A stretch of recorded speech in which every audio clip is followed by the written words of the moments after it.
The Truth Will Out is the 16th episode of the first season of The Golden Girls, and it's a pretty decent episode. There are definitely some things that I liked about this. What's interesting, and maybe a tiny bit irritating, but not a huge deal really, is that we have two Rose-based episodes back to back, and I just wish there was maybe a little bit more variety, one episode to the next. This is not the first time this has happened. I'm pretty sure we've had episodes where we've had Dorothy as the main character back to back, so I think shaking things up a little bit might have been a better idea, but I'm nitpicking, to be perfectly honest.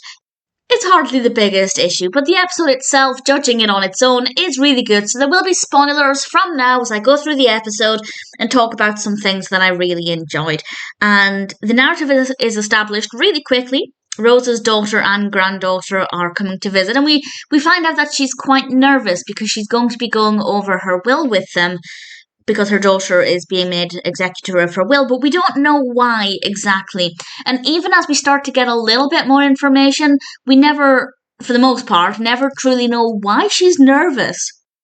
Obviously, we find out eventually, and I'll get to that when we come to it. And then we have, of course, her daughter and granddaughter. We have Christine Belford as Kirsten and Bridgette Andersen as Charley. And I loved Charley as a character, but I loved the way she interacted with the others and some modifications they needed to make. For example, they were all having dinner together. Blanche was about to tell one of her potentially raunchy stories. Dorothy makes her stop, and I thought that was pretty interesting. And then Charley says that she didn't like Brussels sprouts, neither did Sophia, and she offered her bag for Charley to put them in where her other Brussels sprouts were. And just her facial expression, her response to Sophia's oddity was just absolutely brilliant. I wish we did get a little bit more of that. I don't think they utilised Charley as a character anywhere near as much as they could have done, particularly because we don't really get that many children in this show. We don't get a lot of younger people, and I think that having her in this a little bit more than she was could have really leaned into that. We could have got a bit more out of it, but what we got was certainly very good. We then come back to the will, and it turns out Rose keeps it in the cookie jar, which seems as logical place as any, I guess, and her daughter realises there's not as much money there as she expected.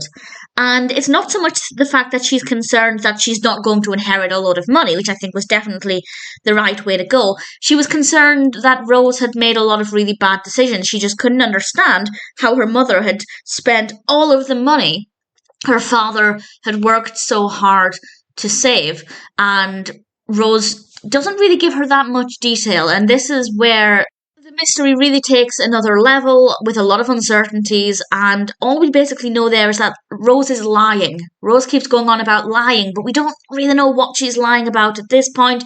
We have a beautiful scene where Blanche and Dorothy and Sophia come into the kitchen in the middle of the night to comfort her.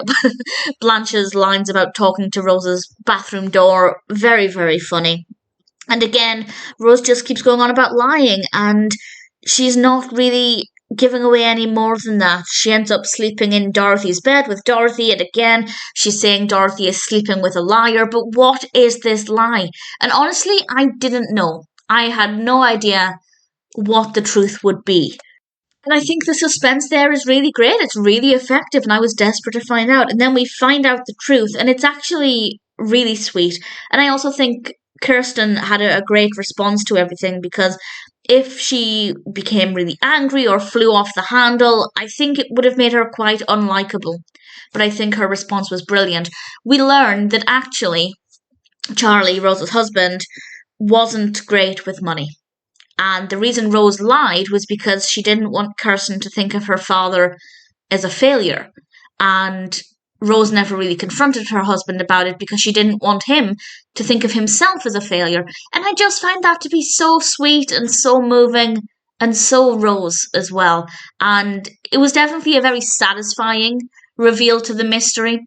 As I said, I didn't know what to expect. I didn't know what this mystery was, but that was definitely something that I think felt like a satisfying reveal, and very sweet and very moving as well. So I really enjoyed this. Definitely funny in places, but also very suspenseful and unpredictable, and I rather enjoyed it. As I said, having two Rose episodes back to back was maybe not the best. I like the variety. I like the fact that each of the characters has a different personality. So when they're the main focus of the episode, we get something a little bit different with each of them. And unfortunately, when we have two back to back, I don't want to say it gets a bit stale because that's absolutely not the case, but I want something a little bit different with each episode. But again, I am nitpicking, it's not a huge issue. I just find it surprising that not for the first time we have the same character in focus back to back, but not really an issue, and certainly nothing to do with the quality of the episode itself. The Truth Will Out is still really enjoyable, well written, and one that I did like watching.